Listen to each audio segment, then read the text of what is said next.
welcome to Faith, Friendships, and Fun with Les.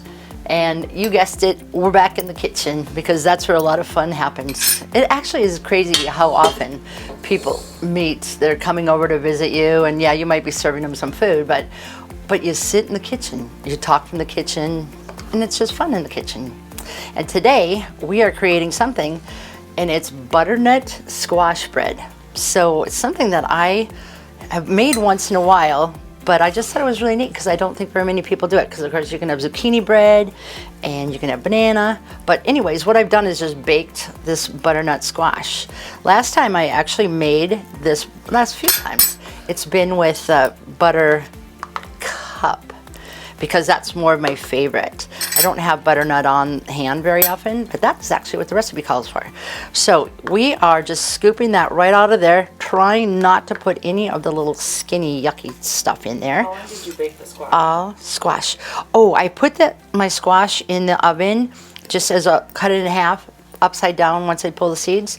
And so the prep part is maybe, I do it just when I'm baking other things. So I think it's in there about 45 to an hour. It's kind of a long time. You just squeeze the sides and you'll know when it's soft.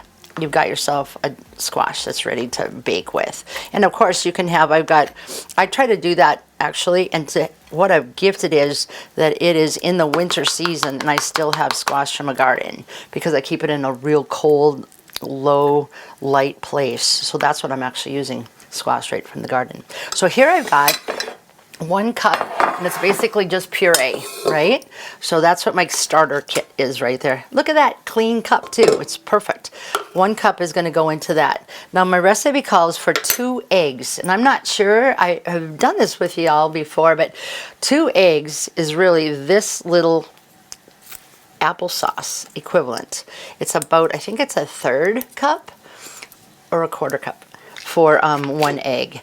And so we can look that up too, but that's instead of using eggs today, because most of you know they're pretty crazy these days in the price of eggs, but they're also so good for us. But we're gonna do applesauce and things. So I'm gonna use this little container, and it contains about, not gonna use all of it, but that is 2 eggs worth. What I just did, like I said, I believe it's a 1/3 cup that we're using there.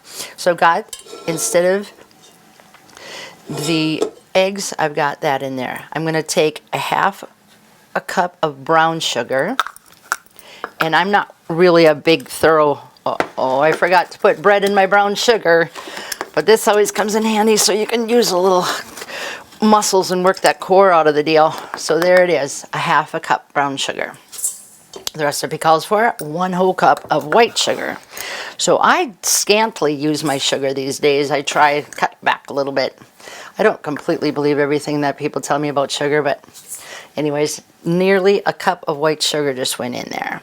Okay, so now I've got my squash, my sugar, my eggs, and then I need a 1/2 cup of veggie oil. I've got grapeseed oil that I'm using today, so that I'll put into there as the liquid.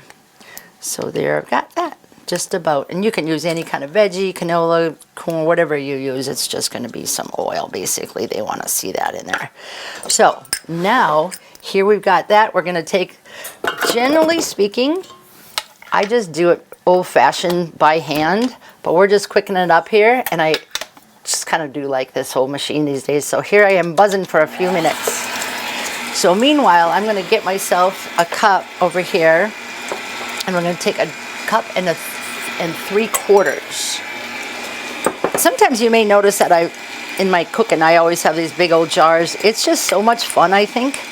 That's how I keep things in containers. And old-fashioned as much as I can. I just have this picture in my heart and head that that's what it was done in the old days, because they didn't have anything too fancy. And I am looking for 1 3/4, I believe. I didn't look well enough. So a teeny tad bit more. So there I've got myself some flour. I'm going to shut this little annoying thing off because it just needs to be mixed. And when you make bread or muffins, that generally is best not to keep it going a long, long time. Especially like the baking goods, because then that kind of toughens it up a little bit. So now I'm just started here with my flour, and I'm going to take a teaspoon of baking soda. Yes, you can use the regular one, but guess what? This is a teaspoon. And I'm going to use about, it gets pretty much almost a rounded, is what you're going to see, a whole rounded or 1 whole teaspoon of my baking soda. Sometimes you got to double check. Soda, powder, definitely soda. And then some kind of fun little spices that you may or may not have at home. Of course, I hope everybody uses cinnamon because that is just plain old stinking good for you. So, oops, it calls for half a teaspoon. Guess what? No, no, no. A lot more cinnamon always goes in. I bet I do at least a teaspoon. You can see it just a triple shake, just kind of make it the color. I have cardamom. Now cardamom is something, I love chai tea. That's a big part of chai, is cardamom. So I'm just going to use about a half, they said. So that looks like just a dusting in a regular teaspoon, or go ahead and pull that out.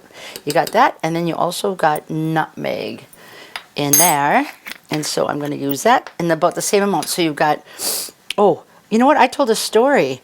They do call for this recipe to have 2 teaspoons of cinnamon. So I got nutmeg, cardamom, and now I get to add a whole mess more of cinnamon. I was looking at the word salt. Okay. I've never, well, perhaps once in a while I overshoot the cinnamon, but it's just super important. And now I'm going to grab just a little salt shaker. And I'm not big on that either, just that much. Yes, the recipe calls for a half teaspoon of kosher salt, but not with Les. Most people still think there's enough flavor in these things. So, complete recipe. It's always good to go down, make sure I got everything in there. I do recall one time having fun in the kitchen with Raina, making banana bread, I think it was. And at the very end, she reminded me I should put bananas in it. So now and then that happens. But we are now going to add, I do a little bit on that side, a little bit on this side, or you can pull it up if you want to be that person, but I don't. I'm just going to shoot all that flour. Now, again, like I said, we're just going to take it to the point of mixed, not like over and over again. So I might go ahead and stop it a little soon, and then just take and finish it up with this, because we don't want to go that direction. Okay, so now we've got our, whoops, generally I don't operate this direction. But there it is, a little hint of squash bread right there for you. So like I said, I just don't want to go too far into it, so I'm stopping it a little soon. And I'll just pull it off from this. And you can be, definitely, like, I don't care if there's a little bit of in the squash, if there's a little bit of you don't want it to be icky and stringy, definitely not seedy, but it's kind of looking like that. So I stopped it just a little bit soon. So I'll take it and mix it just a little bit more with this. And I should incorporate all the flour. And then I just have to take my loaf pan, and I always pretty much, you know what? It doesn't matter. Some people still do it the old-fashioned way. Grab a little butter or Crisco and just cut it all around there. Just make sure you get it nice and covered. But I just go for the spray and do that pretty well. And now we are going to get my squash bread in the oven. So it's crazy when you think about squash. The season is now going to come upon us. In the springtime, you got to start thinking about planting gardens. There's something. I just wanted to tell you that I am going to stir a little bit more because I saw a little bit hiding at the bottom. But what it makes me think of in the season of this wonderful Minnesota land that we live in, you're almost preparing for something every year, every part of the year. And as much as we want to complain about winter season, it seems like that's the time of year we get to enjoy all the hard work that we did in the gardens or in your fields or whatever, and you get a little more resting time. And I'm pretty sure that God had it set up that way, because the Lord wants us to work hard and produce what we have and make enough to give to others. But we also hopefully take time to enjoy and rest and trust that in these seasons that we might not be, like in the winter season when my squash are almost gone, let's just liken it to that story, that we just trust that there'll be more coming along. And that's the way, especially if you were raised on a farm. I can't imagine. I know the hard work they do just to store and to make sure there's stuff. Off to the oven it goes. So in we go in a 350 oven for about 45 minutes, 45 to an hour.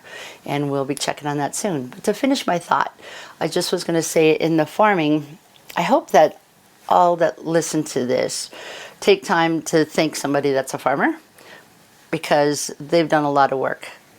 And if you're a gardener, thank yourself. Thanks, because we learn this way. We learn from the hard work that comes in, so we have our product, something like this. I mean, I'm just amazed. Flour, all the things that are taken for granted every day, and we can just go to the kitchen and pull them out. Well, because of this season, it makes me think in the winter to have a squash still from that wonderful planting in the spring, turning up the ground, the seeds, watching it grow, weeding it, well, sort of, weeding it, watering it, and then harvesting it, and then still, here in the winter months, we're able to enjoy something like squash bread. So just a little thought, be thankful. And we'll be looking at this in just a minute. Okay, it's looking like it's squash bread. And what I've looked for in appearance is that it's nice and golden. The sides have pulled away, and to touch, it springs right on back. You can always do the toothpick taste, but I think you got yourself a squash bread to try. Thanks so much for joining me today, and I hope you make yourself having a great day. Versus making yourself, just trust God to give you a great day. It's much better that way. Thanks again for joining us. See you next time.